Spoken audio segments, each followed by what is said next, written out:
So it finally happened, debate between Donald Trump and Kamala Harris. Yes, it's hard to think that this woman is actually running for president, but hey, there she is, right? Let's watch the highlights of this thing. She doesn't have a plan. She copied Biden's plan, and it's like 4 sentences, like run, spot, run. 4 sentences that are just, oh, we'll try and lower taxes. She doesn't have a plan. Take a look at her plan. She doesn't have a plan. I believe in the ambition, the aspirations, the dreams of the American people. And that is why I imagine and have actually a plan to build what I call an opportunity economy. This is the woman that incarcerated innocent people just to further her career. This is the woman that built her career by sleeping with her boss, good old Willie Brown, right here, the mayor of San Francisco. That's the woman that's running. It's no surprise that she can barely put 2 words together in anything that makes any kind of sense. But hey, there she is. Because here's the thing. We know that we have a shortage of homes and housing, and the cost of housing is too expensive for far too many people. We know that young families... Aren't you already the fucking vice president of this country? What have you been doing? How is it that you made any of this better as vice president of the country in which the president is basically a zombie? You did nothing? You're just waiting for this time to do something about it?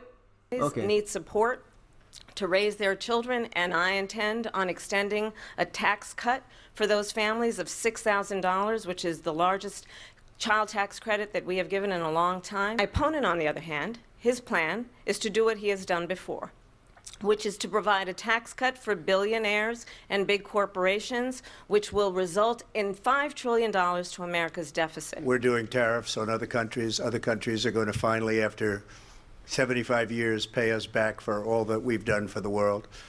Look, we've had a terrible economy because inflation which is really known as a country buster. It breaks up countries. We have inflation like very few people have ever seen before, probably the worst in our nation's history.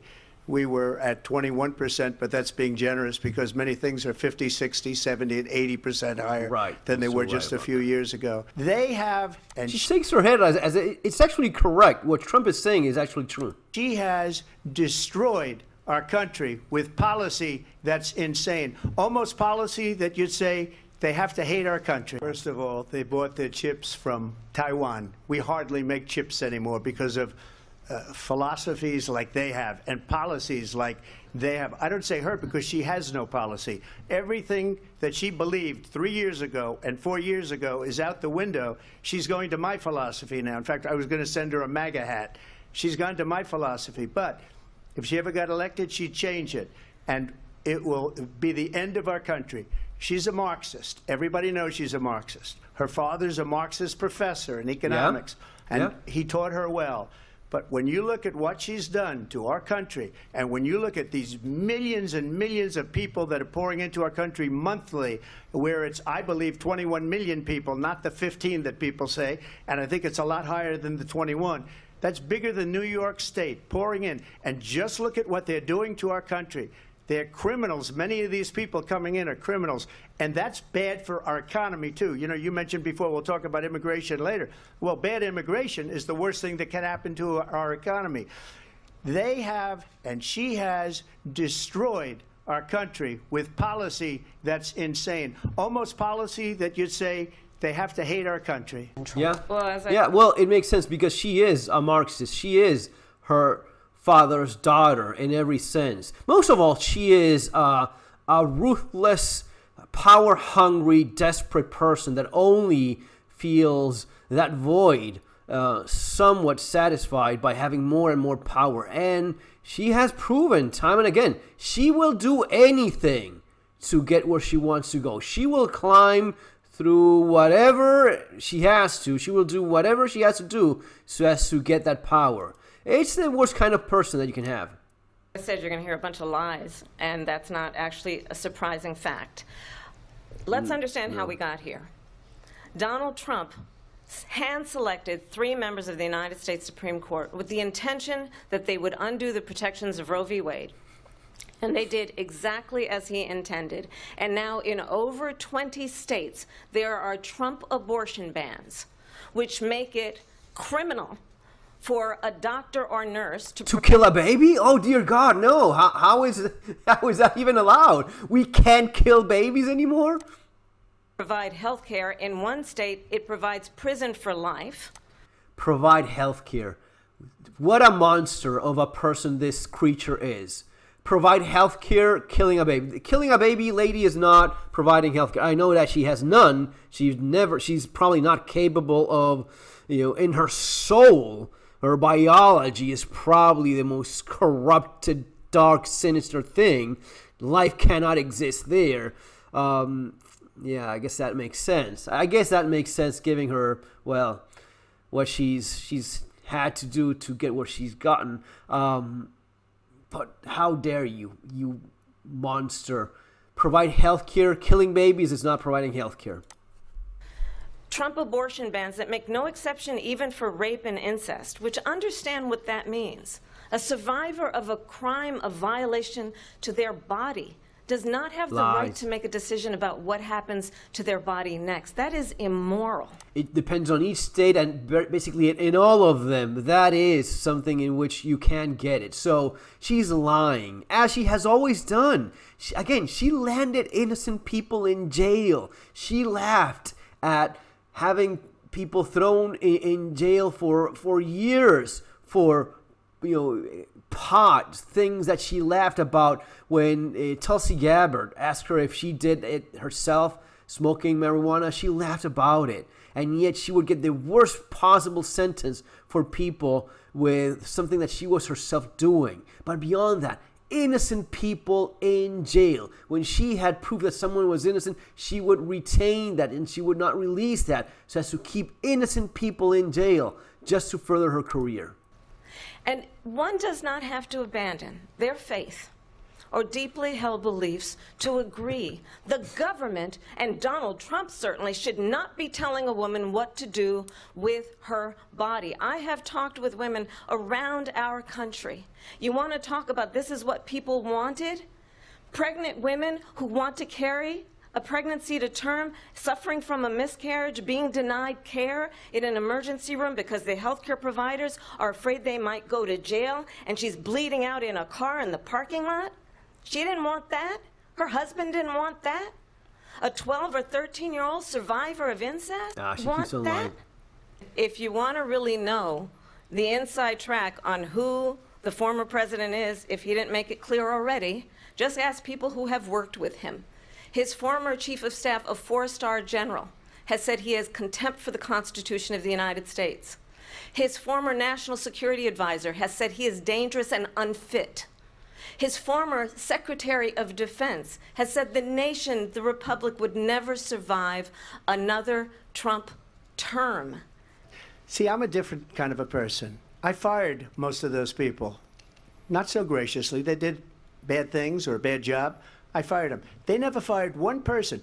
They didn't fire anybody having to do with Afghanistan and the Taliban and the 13 people whose were just killed, viciously and violently killed. And I got to know the parents and the family.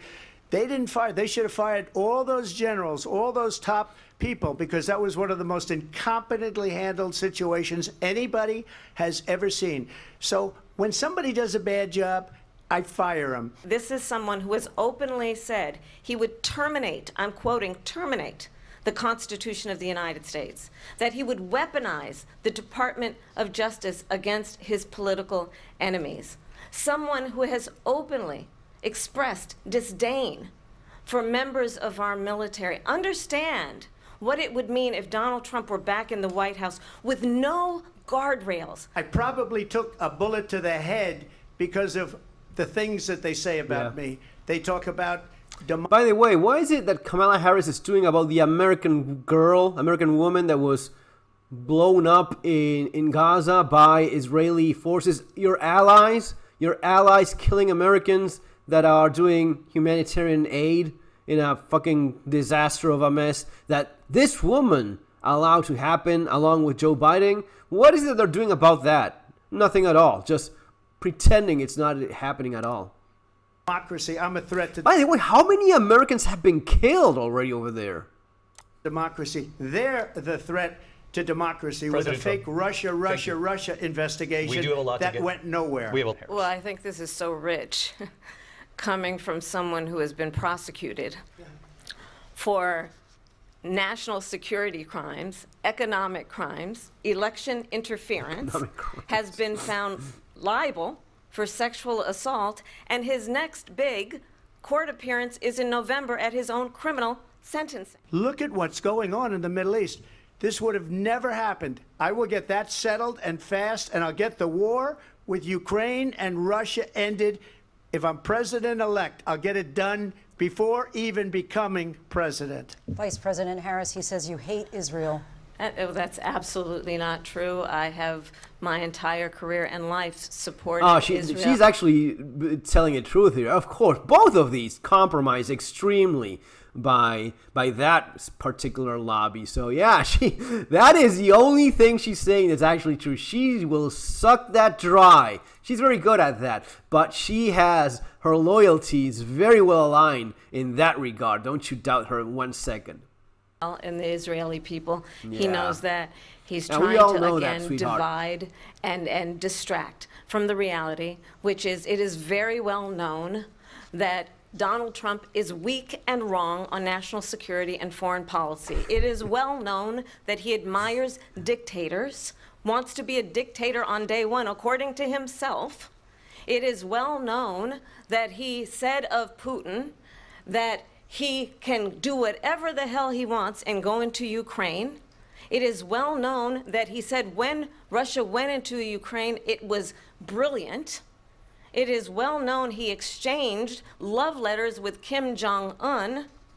And it is absolutely well known that these dictators and autocrats are rooting for you to be president again because they're so clear they can manipulate you with flattery and favors.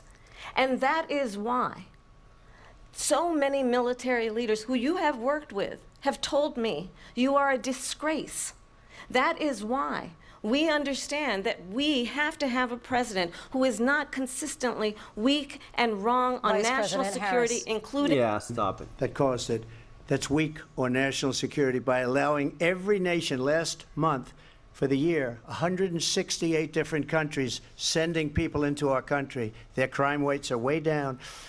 Putin endorsed her last week, said, I hope she wins. And I think he meant it, because what he's gotten away with is absolutely incredible. It wouldn't have happened with me. Yeah. The leaders of other countries think that they're weak and incompetent, and they are. They're grossly incompetent. And I just ask one question. Why does Biden go in and kill the Keystone Pipeline and approve the single biggest deal that Russia's ever made, Nord Stream 2, the biggest pipeline anywhere in the world going to Germany and all over Europe? Because they're weak and they're ineffective. And by the way, all of this happened with these people already in government, with Joe Biden and Kamala Harris in government. Trump had said that he had warned Putin that if he invaded Ukraine, he would bomb Moscow.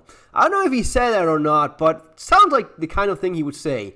And apparently he was worried enough that Trump would be crazy enough to actually do it, and he held back. Now, when these clowns show up, it was just a free-for-all. Now, it goes beyond that because, of course, neither Kamala Harris and Joe Biden, none of these call any shots here. It is the military-industrial complex, the big money that decides, yeah, war is good. It sends a lot of money our way. So, yeah, we need that. We need to make it like wink, wink, yeah, don't do it, but actually do it. And we won't actually do anything. I mean, we could blow the crap out of you in a matter of days. And given that you cannot even beat Ukraine in, years now, you have no chance whatsoever against everyone else aligned against you. So we'll just pretend that we're helping out, but little enough so as to make things not so obvious, but just signing those contracts and selling weapons en masse. All right. Both of them will actually end up doing the same thing. It is still interesting that it happened with Joe Biden in office and with this woman. This woman that is the worst of the worst. She is a dirty commie. She is a despicable person with no moral compass of any kind. I think, honestly, that neither of them have any strong values, but Kamala Harris is downright scary. How much she... It's not that You could even say that Donald Trump does not care about one people, the other, or Donald Trump. She, on the other hand, despises American people. She hates Americans, the West. She hates everything that represents any hope for freedom, liberty, and peace in a world that she wants to dominate and control completely. Like all of these socialists, all of these Marxists, they love the idea of absolute power. And for that, you need absolute surrender of the population. That's why she has abused power every single time she had an ounce of it. Okay, guys? So prepare while you still can, especially for this woman. I mean, dear God, if she actually ends up being, you're looking at gun bans, you're looking at no freedom left whatsoever in the United States if this woman becomes president. If Donald Trump becomes president, I think there's a little bit of hope yet, but right, this woman is the worst of the worst. Guys, survive, prepare, learn. You'll have the channel with a ton of information, and you have my books, Surviving the Economic Collapse and Street Survival Skills, available in the links there below. See you next time.